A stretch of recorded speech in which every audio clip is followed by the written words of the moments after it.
Hey filmmaker, Chung here. We are again testing a double Rode wireless Go setup. This time we have a brand new bracket that I've made and that is simulating the brand new bracket that Rode is coming out with.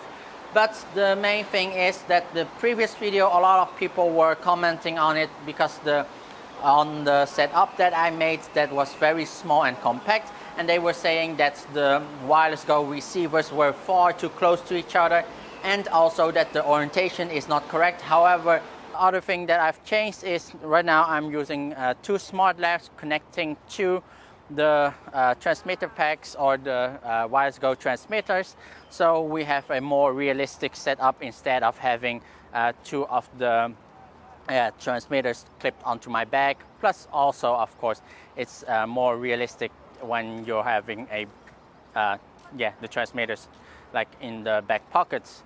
So now we're gonna do a test. I'm gonna walk to 20 meters and back, and you can hear if that audio is being recorded at 20 meters or are now at 20 meters. Test 1 2, test 1 2. 20 meters.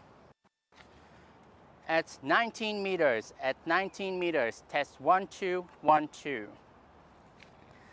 At 18 meters, test 1 2 1 2.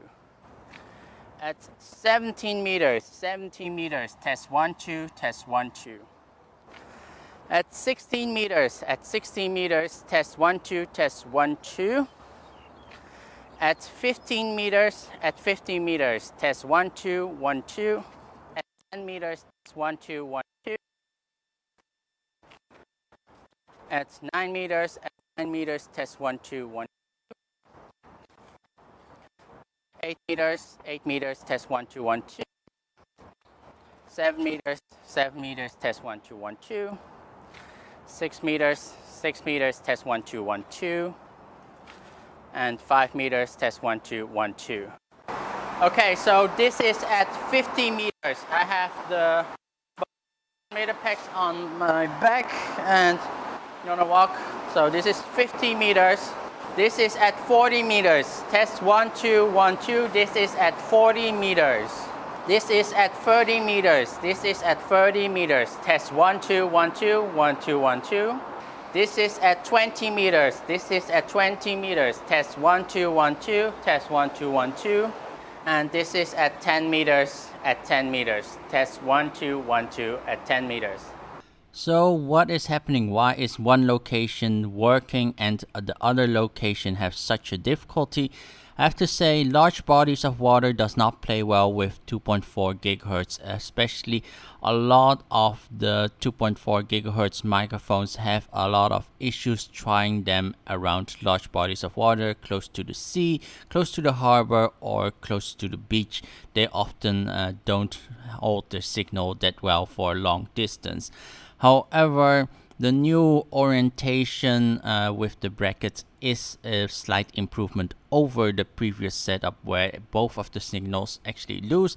However, right now, what is happening, why one side is getting disconnected and then the other side is getting disconnected, is really both of the receivers are fighting each other over the signal, and that's why one side suddenly lose a signal and the other side actually gets a signal, and then the other side loses signal and gets a signal, because they are quickly changing channels really quickly over and over.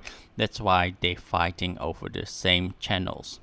But the second test, where everything is working quite well, it was recorded more inland, far away from any large bodies of water.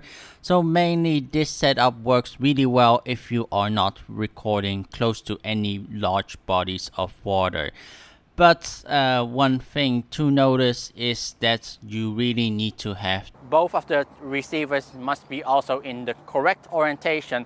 Because if you are a boom operator or a sound operator on a film set, it might be a little bit more annoying to need to also orientate both of the receivers correctly.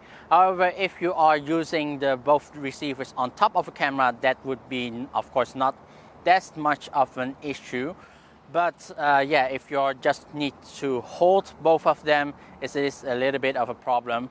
Because Personally, I would like, as a operator or sound engineer or sound operator, to clip them onto my bag and then have like the recorder inside of my bag. So yeah, that is something you need to look out for when you're using the Rode Wireless Go. So that was it for this test. Hope you found this a very interesting video. If you want to see more tests like this, make sure to hit that subscribe button here below. Thank you for watching this video, and see you the next time. Bye bye.